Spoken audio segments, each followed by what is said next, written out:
Well, here's a fact that I think everyone knows. Small businesses are vital to our economy. In fact, according to the latest stat from the Trump administration, America has 33 million small businesses that employ 61.7 million Americans, nearly half of the private sector workforce, and create almost 2 out of every 3 new jobs in the country. Now, what makes that stat even more impressive? Small business owners have faced some very tough challenges throughout the last 5 years. Many have survived COVID, survived what they believe to be complex overregulation. Many have survived burdensome paperwork that sometimes slows growth. And now small businesses are trying to survive the trade and tariff war. Well, here to help small business owners navigate through this current climate, Cory Mosley, a business growth strategist and the author of the book, Positioned for Growth. Cory, we certainly appreciate you joining us today. I want to try to cover all sectors of small business. I'll start with those who just started a small business, maybe in the last 5 months. They have the employee ID, they have their business bank account, they've secured permits and licenses, and they even understand their tax responsibilities. What are 5 key tangible actions they should be taking after all of that? Well, Joe, first, thanks for having me on. Excited to talk to you about this topic. Entrepreneurs, small business owners, the lifeblood of the industry here. The key word is going to be tangible. We want to be taking tangible actions as a new business owner and entrepreneur. What does that mean? Number one, you want to clarify your value proposition. You have to identify what makes you different. Most business owners are not starting something new. That means they have competitors. If they're opening a new pizzeria, a restaurant, a landscaping business, they have to define what makes them different. Number two, they've got to work on building the audience. They got to get active online, collect email addresses, go door to door, let people know that they're in business. Number three, they've got to sell early. The key here is revenue over perfection. So they have to go out and get sales as soon as possible so they can march towards being revenue positive. 4, they got to know their numbers. If you watch any episode of Shark Tank, all those guys want to know is how much are you selling? What does it cost to acquire a customer? You need to know your margins and your break-even costs. And finally, they have to find mentorship. You don't have to go it alone. That could be pursuing free resources or investing in individuals like business coaches and consultants.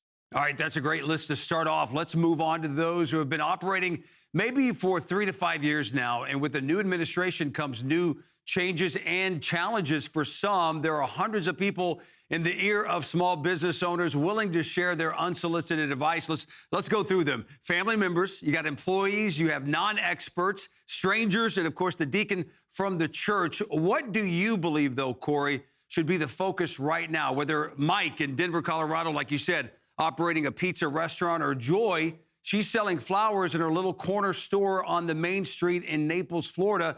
What are 5 steps or actions they can take starting today?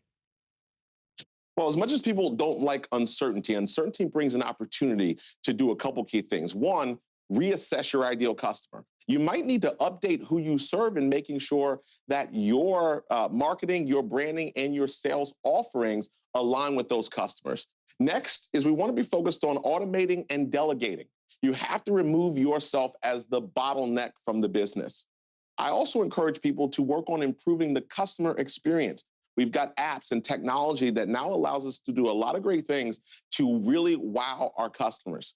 I want people focused on loyalty and pursuing referrals. Your next customer could be your current customer in terms of growing your revenue. Also, upgrade your online presence. We want great looking websites. We want positive branding. We want you on social to build your credibility and authority. And also invest in mindset. You have to level up your leadership and thinking to grow your business forward.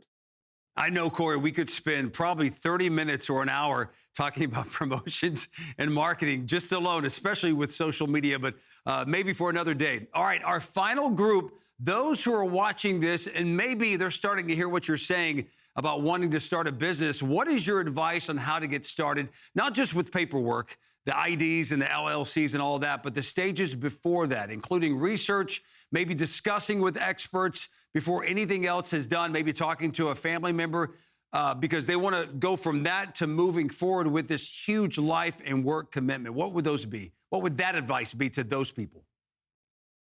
Yeah, Joe. Well, the first thing I would encourage people is I recently got involved in the franchise world. And I have to tell you how powerful that idea of coming into a business that already has perfected products, services, processes is so powerful. So I would first encourage people who are looking into starting their own business to look to the franchise world. We're involved with a great one called Pecan Jacks. And it's very important there that you can go into a business and an opportunity where you don't have to figure it all yourself. You don't have to come up with some pithy name and a brand and do it all yourself. So if you want to look at that area, I significantly suggest you go into a franchise and look at that opportunity. If you've just got an idea that you've just got to move forward with, well, let me give you a couple tools. Number one, you want to validate the idea. So talk to potential customers, people who would be in the market for your product and service, and make sure you actually have a good idea, not something that you think is a good idea. Second, research the market. Know your competition and understand your niche. Also, clarify your why.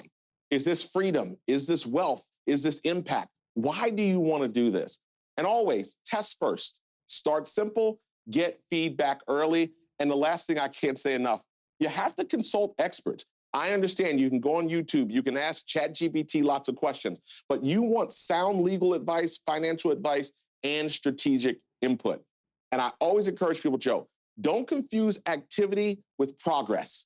You have to focus on the right actions at the right time in the right order. Let's go back to that why, Cory. I love that why, because a lot of times you get in discussions with people and you say, hey, why did you guys start this business? And they go, I don't know. Just seemed like a fun business to get into. And that's really simply, it's as simple as that. But also, I'm glad we have you on. We truly like to interview experts and talk to experts. You've had the hits, you've had the misses. You've gone through all of that. And we should tell folks and viewers watching that a lot of your advice out there is 100% free. It's all over the place on social media because you've gone through some of that, not as an expert, not necessarily as an expert, but you've also gone through it as a business owner of several businesses that you and your wife have started. So we always appreciate having you on, Cory Mosley. Thank you so much for the context to this, the expertise, and of course, the insights. We appreciate it.